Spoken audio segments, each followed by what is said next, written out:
And we're continuing with the 5th chapter of David Copperfield by Charles Dickens. I am sent away from home.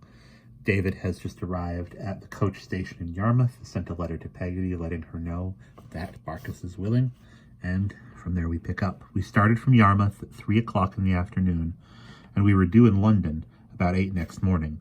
We approached it by degrees, and got in due time to the inn in the Whitechapel district, for which we were bound. The guard's eye alighted on me as he was getting down, and he said at the booking office door, "Is there anybody here for a youngster booked in the name of Murdstone from Blunderstone, Suffolk, to be left till called for?" Nobody answered. "Try Copperfield, if you please, sir," said I, looking helplessly down.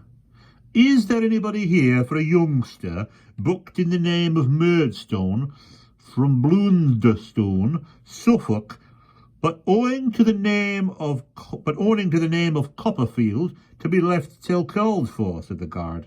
"Come, is there anybody?" No, there was nobody. A procession of most tremendous considerations began to march through my mind.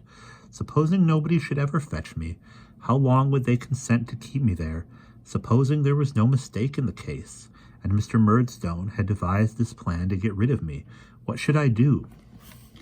If I started off at once and tried to walk back home, how could I ever find my way? How could I ever hope to walk so far? How could I make sure of anyone but Peggotty, even if I got back? If I found out the nearest proper authorities and offered myself to go for a soldier or a sailor, I was such a little fellow that it was most likely they wouldn't take me in. These thoughts and 100 other such thoughts turned me burning hot and made me giddy with apprehension and dismay. I was in the height of my fever when a man entered and whispered to the clerk, who pushed me over to him as if I were waited, bought, delivered, and paid for. As I went out of the office, hand in hand with this new acquaintance, I stole a look at him. He was a gaunt, sallow man, with hollow cheeks and a chin as black as Mr. Murdstone's. But there the likeness ended, for his whiskers were shaved off, and his hair, instead of being glossy, was rusty and dry. He was dressed in a suit of black clothes, which were rather rusty and dry too, and rather short in the sleeves and legs. And he had a white neckerchief on that was not over clean.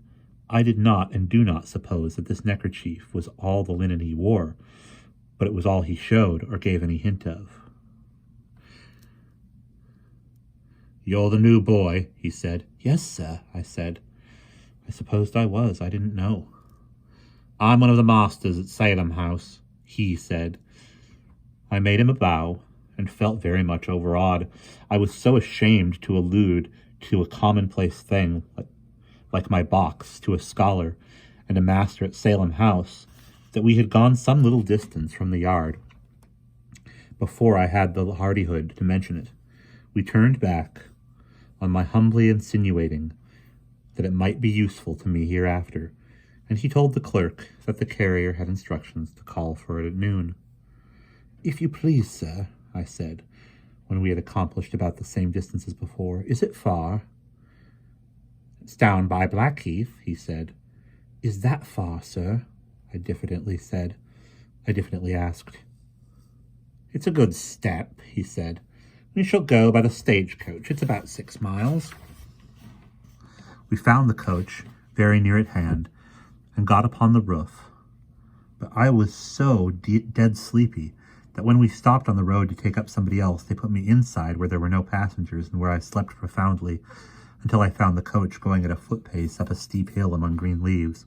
Presently it stopped and had come to its destination. A short walk brought us, I mean the master and me, to Salem House, which was enclosed with a high brick wall and looked very dull.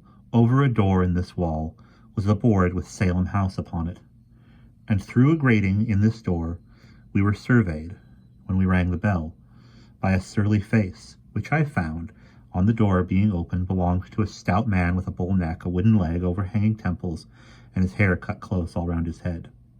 "The new boy," said the master. The man with the wooden leg eyed me all over. It didn't take long, for there was not much of me, and locked the gate behind us and took out the key. We were going up to the house among some dark, heavy trees when he called after my conductor, "Hello!" We looked back, and he was standing at the door of a little lodge where he lived with a pair of boots in his hand. "Here, the cobbler's been," he said. "Since you've been out, Mr. Mell. He says he can't mend 'em any more. He says there ain't a bit of the original boot left, and he wonders you'd expect it." With these words, he threw the boots toward Mr. Mell, who went back a few paces to pick them up, and looked at them very disconsolately, I was afraid.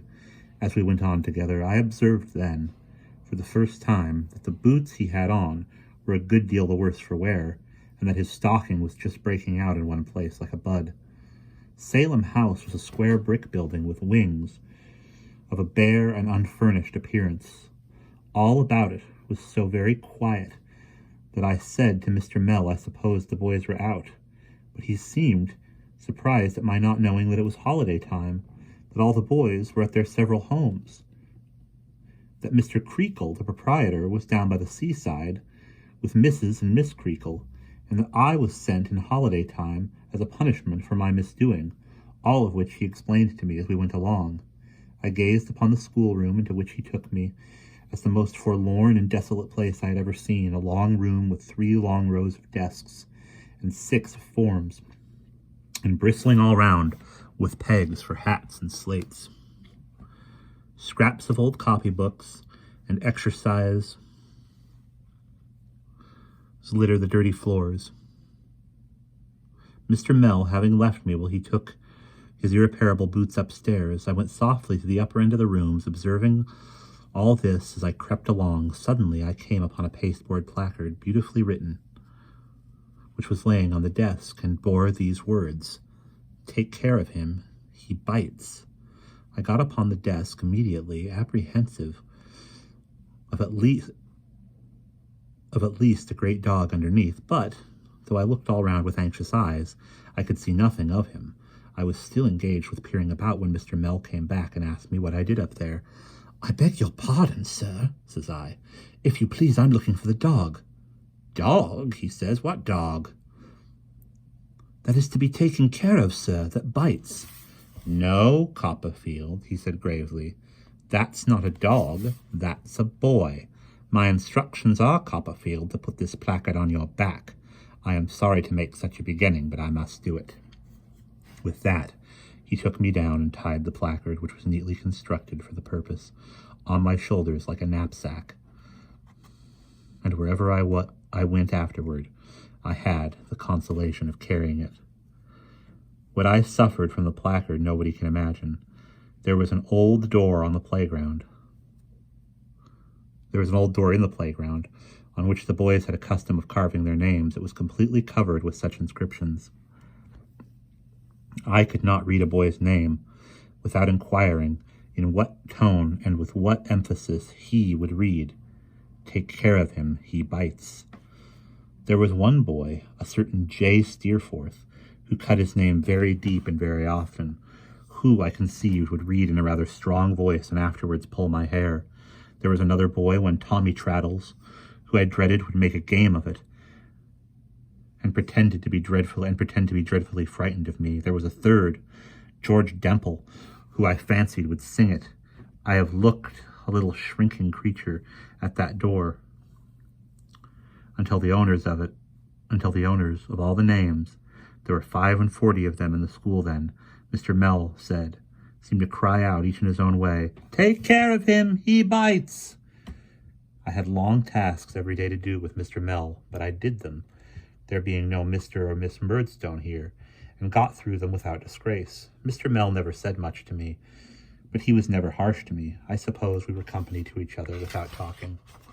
And that is the end of chapter 5.